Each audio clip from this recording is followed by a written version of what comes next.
अभागे की माँ जल्दी छोड़कर चली जाती है, भाग्यवान की माँ बहुत देर तक जीवित रहती है, अभागे की माँ जल्दी छोड़ देती है। माँ बड़े भाग्य से जीवित रहती है, बड़े भाग्य से। भगवान श्री कृष्ण तो माँ ही माँ करते थे।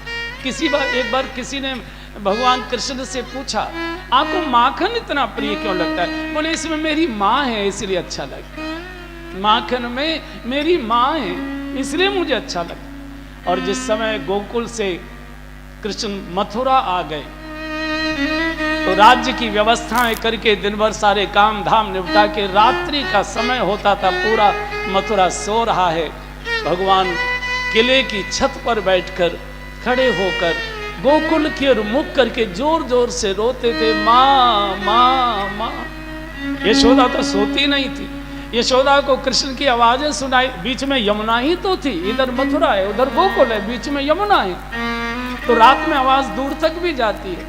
तो एकदम यशोदा उठती थी, सीधी गौशाला में जाती थी, बाबा को जगाती थी, बाबा बाबा सो रहे हो, देखो भैया रो रहा है, भैया रो रहा है। माँ यहाँ रोती है, बेटा वहां रोता है, बेटा वहां रोता है, माँ यहाँ रोती जागती है। माँ और बेटे का जितना पवित्र नाता विधाता ने इस जगत में बनाया है, कोई दूसरा नहीं। फिर मैं अपनी बात दोहराता हूँ, कोई सेवा भले ही मत करो, लेकिन कृपया तमा के बोलो मत, आंख निकाल कर देखो मत, होठों से एक शब्द बोलो मत। विधाता कभी क्षमा नहीं करता, क्षमा नहीं। जब भगवान द्वारिका चले गए तो कभी कभी जब रानियां बैठी होती थी साथ में, तो जब ब्रज की चर्चा चलती थी और यशोदा माँ की चर्चा आती थी तो प्रभु रोने लगते थे। रानियों को थोड़ी ईर्ष्या हो गई कि हम इतने ऊंचे कुल खानदान के, इतने ज्ञानवान, रूपवान, गुणवान, और कभी दो शब्द हमारे लिए नहीं बोलते, और वो गांव की बिना पढ़ी लिखी बुढ़िया, उसकी चर्चा आती है तो आप रोने लगते, ऐसे उसमें क्या खास बात?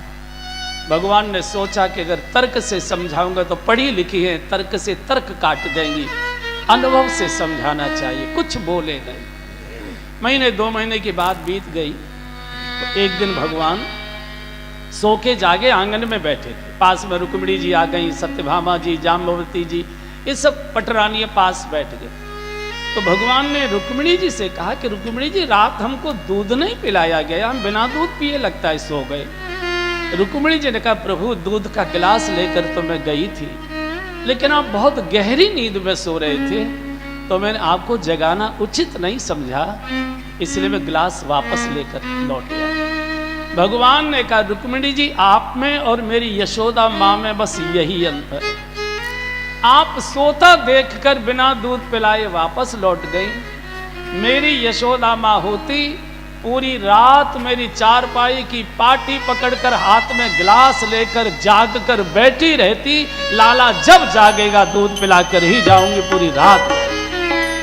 और यहां भी कितनी ही माताएं ऐसी हैं, आप जानते होंगे, बेटा देर से आता है, उसको देर से आने की आदत पड़ गई है, पूरा घर भोजन कर लेता है, माँ दरवाजे की ओर बैठी देखती रहती, मुन्ना नहीं आया, भैया नहीं आया, लल्ला नहीं आया। अभी घर के लोग कहते हैं वो कभी समय से आया है, जो आज आएगा कब तक भूखी बैठी रहोगी, उसके भरोसे बोले तुम जाओ, तुम भोजन करो, तुम अपना काम करो, सो।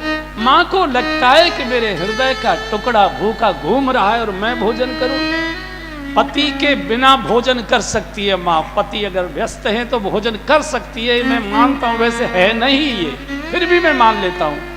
लेकिन जिसके बेटे ने अभी भोजन नहीं किया, उसकी माँ के मुंह में टुकड़ा नहीं जाता है, भोजन नहीं करती। और जो बेटे के लिए इस सीमा तक सहन करती हो, उसका बेटा जब फटकारता होगा माँ को तो क्या सोचती होगी, क्या सोचती।